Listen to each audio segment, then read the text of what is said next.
Hey guys, today we are going to be doing a video on uncertainty in measurement. So this video is for Honors Chem, and we have seen already with significant figures that making sure that you don't embellish an answer, making sure that you are sticking to what you know is important with significant figures, and that holds true across all of measurement. You need to make sure that your measurement is clear and concise, but honest, because if it's not absolutely specifically known, you need to say that.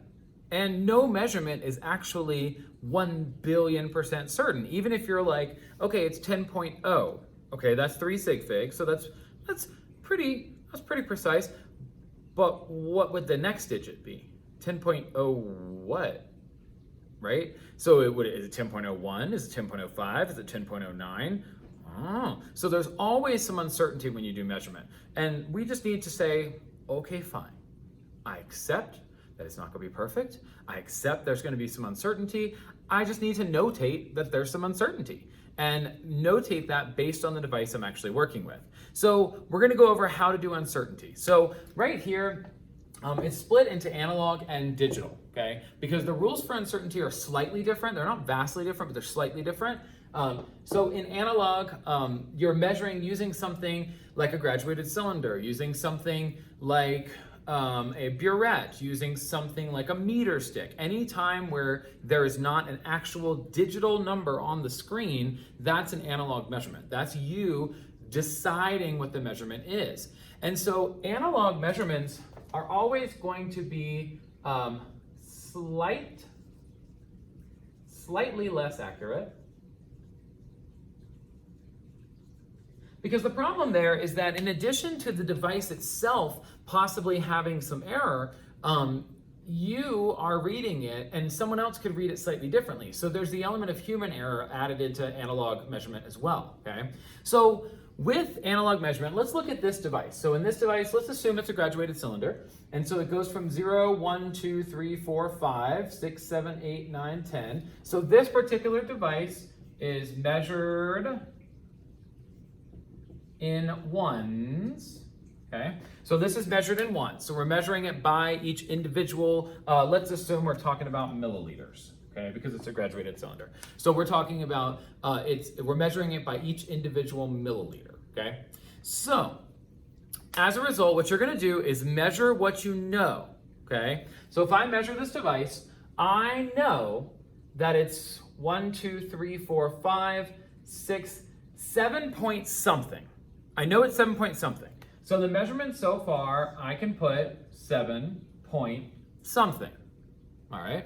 Now with an analog measurement, notice how I said 7 point something, because I'm gonna have to estimate that.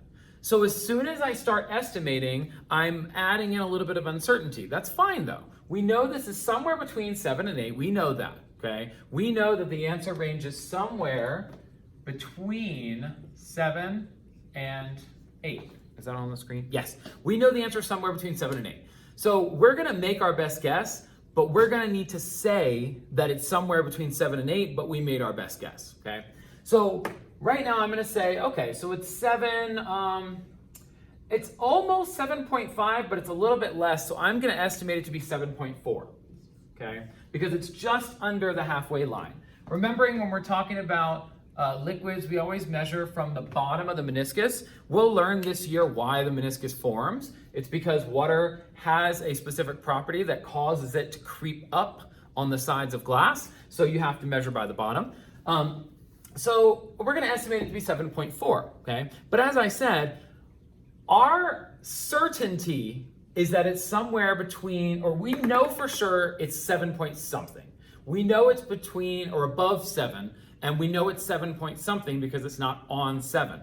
But our uncertainty is that we really don't know exactly whether it's 7.4, 7.5, 7.6. Quite honestly, it could be anywhere between 7 and 8. So what we're gonna do with our uncertainty is say, okay, 7.4 plus minus, and then a value. So the plus minus is saying, okay, it's 7.4, and then it's within a certain margin, so it could go up or down based on what I'm about to write here. Now, what we do at that point, so let me go back here. So you're slightly less accurate, but then you're going to measure what you know.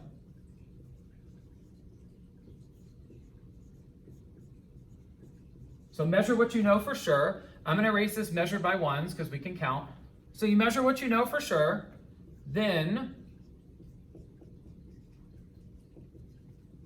estimate the next digit. And your uncertainty is based on the device itself, okay? So your uncertainty is based on how specific the device is. This device measures by ones. So what you're going to do is always have your uncertainty equals half of lowest increment. So the lowest increment on this device, it counts by ones. So we're going to say, okay, it's 7.4 plus or minus 0.5. Actually, I'm going to leave it in blue. Because we're saying it's around 7.4-ish, but it's somewhere between, we are certain it is somewhere between 6.9 and 7.9.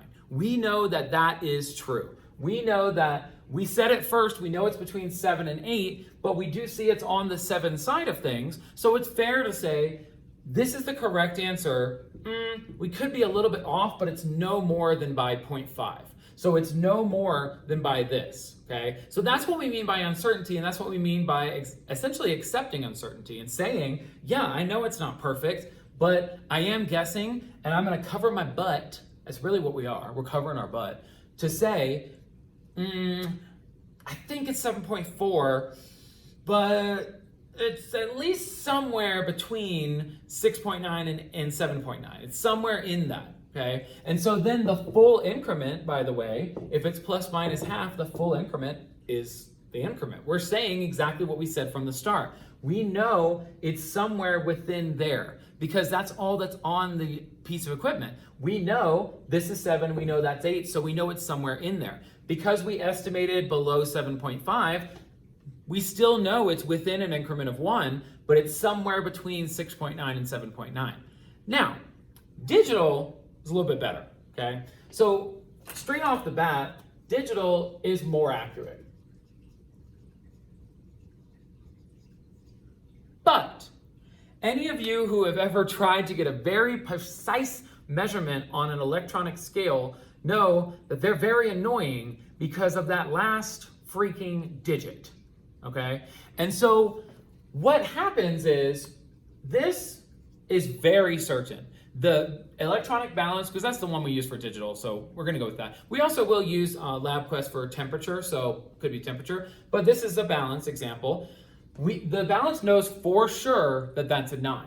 The balance knows for sure that that's a 7.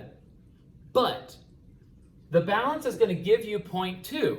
But what I was talking about a second ago, if you've ever had one of those measurements where somebody walks by and it's fluctuating, it'll change between 9.2 and 9.1, and then it'll go 9.3, and then it goes back to 97.2, 97.3, 97.1, etc. So there's still some uncertainty there. The device has to estimate on its own based on what it can show on the screen. It can't show me anything beyond this. It can only show me that. So there's still going to be a little bit of uncertainty based on how it has to estimate behind the scenes.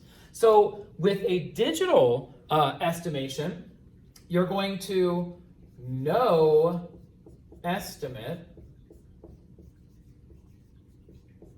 I said digital estimation, but I meant digital measurement. So with a digital measurement, no estimation, because that is what it is, but we have to accept that the device probably rounded a little bit. So what you then do is your uncertainty is plus minus 1 in the last visible digit. Because what I was saying, like I said, is the device can't tell me 97.24, 97.25, 97.29. All it can show me is 97.2. So as a result, I have to say that I know it's somewhere around there, but the device had to estimate as well. So I would record this measurement. How good is this? Not good. Okay. I'm just going to use the green again. I was trying to be cute, but I can't. I would record this measurement as 97.2 grams. I can put milliliters over here. I'm so sorry. 97.2 grams plus minus 0.1. Okay? Because what we're accepting there is we know the device had to probably do some estimation for that last digit, and depending on how fast you walk by it, it will fluctuate by a value of 1 in that digit. It's not going to change these two. You know, if I put 1 extra grain of salt on there, it's not going to change it to 107.2, but it could shift this up to a 3, or it could shift it down to a 1. So the uncertainty there is within the device. We don't have to estimate anything because it is what it is, but we do need to recognize that the device probably had to estimate behind the scenes. So with an analog device, we estimate the next digit and then say we estimated that digit. With a digital device, we don't estimate, but we do say that it's very possible that the device itself had to estimate, okay? All right, so what you're gonna do now is on the back of your boot camp, these are liquid volume measurements, and we're gonna assume they're all in milliliters. So what I would like for you to do is actually record all of the measurements for these, plus minus their uncertainty, and we're gonna go over that on Friday during our Google Meet call. So I will be streaming and I'll be going over the answers for these, and you can ask questions about the uncertainty at that time. All right, see you then.